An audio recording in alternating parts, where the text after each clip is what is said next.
Hello বন্ধুরা, আসসালামু আলাইকুম। লাজনা রান্নাঘরে আপনাদের সবাইকে স্বাগত। আশা করি আপনারা ভালোই আছেন। আজকের রেসিপিটা হবে পটলের নিরামিষ দোরমা রেসিপি। খেতে কিন্তু খুব সুস্বাদু, তা আপনারাও ঝটপট বাড়িতে বানালেন। এখানে আমি 4টি পটল নিয়েছি। পটলগুলো এবার আমি ভালো করে ছিলে নেব। ভালো করে খোসাটা ছেড়ে নেব।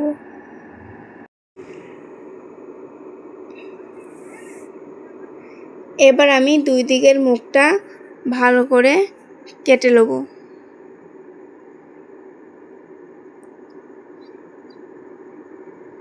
এবার আমি একটা চামচের পেছনটা দিয়ে আমি ভেতরকারের পটলের শাঁসটা আমি বের করে নেব।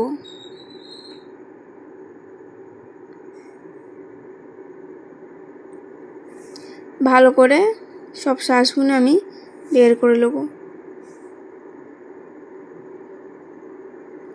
আমার সব শাঁসগুলি বের করা হয়ে গেছে।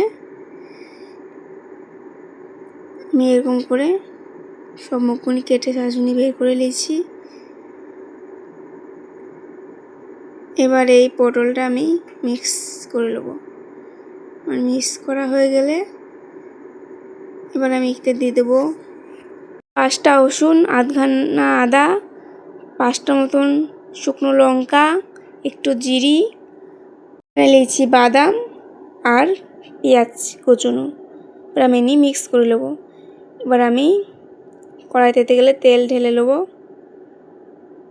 তেলে আমি যে পটলের বীজগুলো আমি মিক্স করেছিলাম সেগুলো আমি দিয়ে ভালো করে নেড়ে নেব।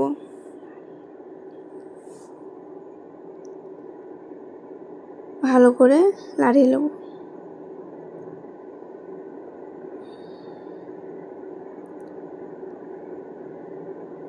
এতে আমি দিয়ে দেবো লঙ্কা কোটা, দিয়ে আবার লাড়বো।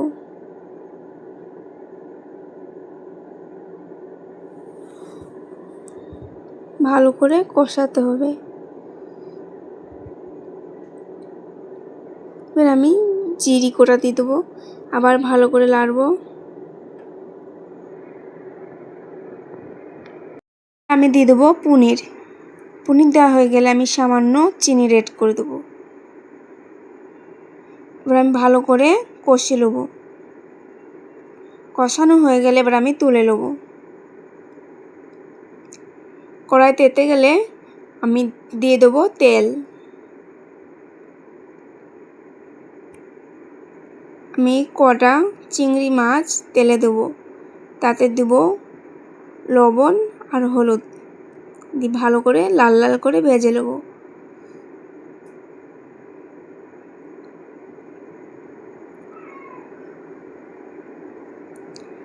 ভাজা হয়ে গেলে এবার আমি চিংড়ি মাছগুলি তুলে নেব। পটলগুলো আমি ভালো করে ধুয়ে পানি ঝরাতে দিচ্ছিলাম। এবার আমি তেলে দিয়ে দেবো সামান্য নুন আর দিয়ে দেবো হলুদ কোটা দিয়ে ভালো করে ভেজে নেব। ভাজা হয়ে গেলে আমি তুলে নেব। এবার আমি পটলের ভেতরে যে মশলাটা আমি করেছিলাম সেই মশলাটা আমি পটলের ভেতরে ভরে দেবো। আর যে চিংড়ি মাছগুলি ভেজেছিলাম সেগুলোও আমি ভরে দেবো পটলের ভেতরে।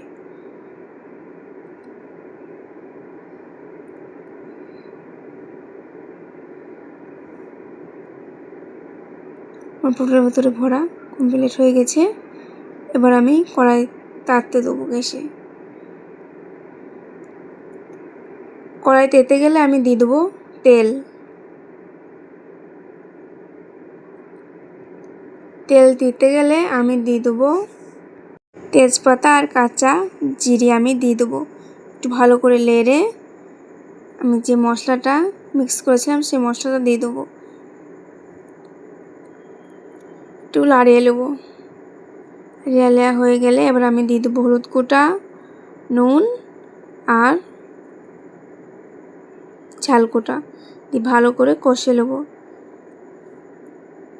মশলা থেকে যতক্ষণ না তেল ছেড়ে আসছে ততক্ষণ আমি পটলগুলো দেব না, ভালো করে কষে নেব।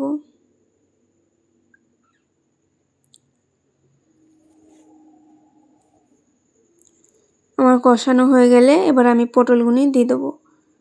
পটলের সাথে ভালো করে মশলাটা কষে নেব।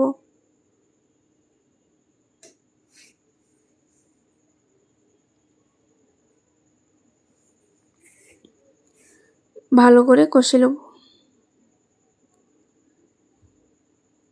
কষানো হয়ে গেলে এবার আমি পরিমাণ মতো জল দিয়ে দেবো। এবার আমি লেড়ে ঢাকনা চাপা দেবো। এবার আমি ঢাকনাটা খুলে দেবো। খুব সুন্দর কালার এসেছে। এবার আমি পটলের দোরমাটা একটা বাটিতে তুলে নেব। আমার ভিডিও যদি বন্ধুদের কাছে ভালো লেগে থাকে, বন্ধুদের কাছে একটাই অনুরোধ, আমার ভিডিওটা সাবস্ক্রাইব করে দেবেন, পাশে থাকতে ভুলবেন না। পটলের দোরমা ট্রাই করবেন, ভালো লাগলে একটা কমেন্ট করবেন, লাইক শেয়ার করতে ভুলবেন না। ভালো থাকবেন, আল্লাহ হাফেজ।